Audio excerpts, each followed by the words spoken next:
Korang pernah tak pergi hospital, lepas tu korang tunggu berjam-jam, lepas tu by the time korang nak dapatkan rawatan ataupun treatment, tengok pesen tu rosak. Bos hospital pun tak boleh nak kata apa sebab semua keputusan untuk beli barang perlu mengikut KKM, Kementerian Kesihatan Malaysia. Sampaikanlah Kak Jamaluddin, kita punya ex-Health Minister pun dah mula bersuara.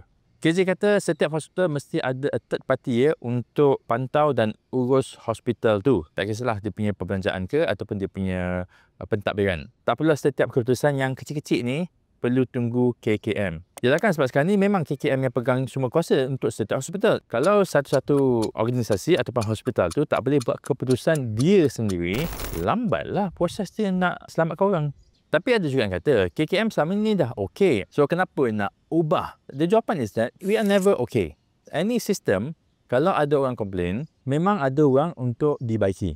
So, kalau kita nak tengok contoh contoh governmental healthcare yang tak pakai sistem centralized, kita boleh tengok dekat Australia. So, macam hospital kat Australia, dia ada badan bebas, IHACPA, yang boleh menentukan bajet untuk rawatan, supaya hospital tu boleh buat instant decision, tak perlu nak tunggu approval daripada pihak atasan yang lain. Contoh lain yang kita boleh tengok kat Malaysia ni macam LHDN dan juga SPRM.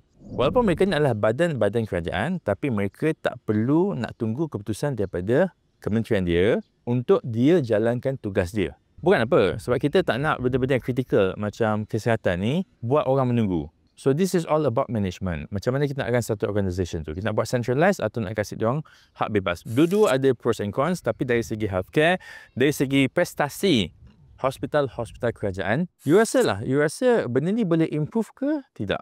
Kalau you rasa boleh improve, you setuju tak dengan apa yang KJ cakap tentang isu ini? Cuma, bukankah KJ sebelum ini adalah the health minister? Bukankah dia patutnya boleh buat benda ni sebab tu dia adalah the health minister lah? Kenapa sekarang ni baru nak cakap? Kenapa tak cakap pada waktu kita ada kuasa?